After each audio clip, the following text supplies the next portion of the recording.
నా పేరు మిరియం. నేను 2 సంవత్సరాల నుంచి ఇక్కడికి వస్తుండా. నాకు క్యాన్సర్లో మాంత్రికం చేసిండ్రు. అది క్యాన్సర్ అని తెలవక, మాంత్రికం అని తెలవక హాస్పిటల్కి వెళ్తున్నాను. మా ఇంటికాడ యూట్యూబ్ చూసి ఒకరు తీసుకొని వచ్చిండ్రు. ఈ సంవత్సరంతో 2.5 సంవత్సరం వెళ్ళిపోయింది. నాకు ఇక్కడికి వచ్చిన పట్ట మెడిసిన్ అంతా ఆఫ్ చేసి నా ఒళ్ళు బాగైంది. నేను చాలా ఘోరంగా ఉన్నా. ఇక్కడికి వచ్చి నా ఒళ్ళు బాగా అయిపోయింది. ఈ శరీరంలో ఒక బలహీనత ఉన్నది, క్యాన్సర్. అదుగో మాంత్రికం. బెంగళూరు నుంచి వచ్చింది. ఎక్కడి నుంచి వచ్చావు? బెంగళూరు నుంచి. మరి బెంగళూరుకి వెళ్ళిపోతావా? ఇక్కడ ఉంటావా? కడుపులో మందులు ఉన్నాయి. ఉంటున్నావా? వెళ్ళిపోతావా? పోతావా? చచ్చిపోవాలా తీసుకోపోవాలా? నువ్వు తీసుకెళ్ళడానికి వీల్లేదు. ఈ సహోదరి యేసయ్య దగ్గరకు వచ్చింది కాబట్టి నీకు హక్కు లేదు. ఇక్కడ క్యాన్సర్ తీసుకొచ్చావా?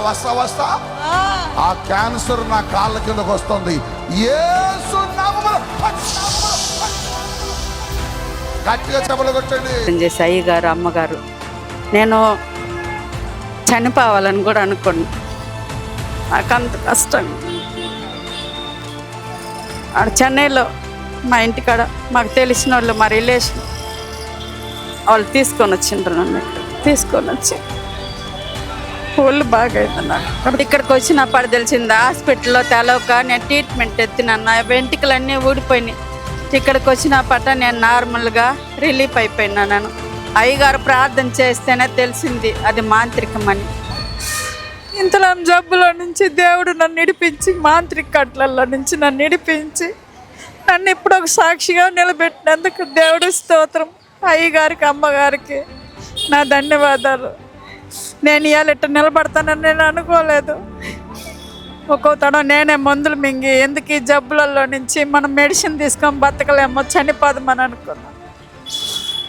నేను దేవుడు నన్ను ఇట్లా ఎన్నిట్లలో నుంచి, ఎన్నో మాంత్రికాలలో నుంచి విడిపించడం. క్యాన్సర్ జబ్బులు ఏమైనా కూడా మీరు ఎవరు మాటలు వినకండి, ఇక్కడికి రాండి, ఒక్క తడ వచ్చి చూడండి, మీకు తెలుసద్ది. నేను యూట్యూబ్లో చూసి మాకు రిలేషన్ ఉండే వాళ్ళు తీసుకొని వచ్చిండ్రు. హాస్పిటల్కి వెళ్తా ఉన్నాను. నాకు తెలవకుండా నేను ఈ ఎరక మరణించుంటాను క్యాన్సర్ అయితే. అయ్యగారి కాడికి వచ్చి మాంత్రిక కట్టలు నన్ను విడిపించిండు అయ్యగారు. ఇంకా అన్నిలు ఎంతోమంది తెలవకుండా ఉండేవాళ్ళు, రోగులు ఇక్కడికి రాండి, మీరు తెలుసుకుంటారు ఏందని చెప్పి. అయ్యగారు ఊలియం చేస్తుండ్రు, ప్రార్థన చేస్తుండ్రు. మేము చెన్నై నుంచి వచ్చి ఉండము. మీరు వచ్చి ప్రార్థన చేసుకోండి, మీకు తెలుసుద్ది.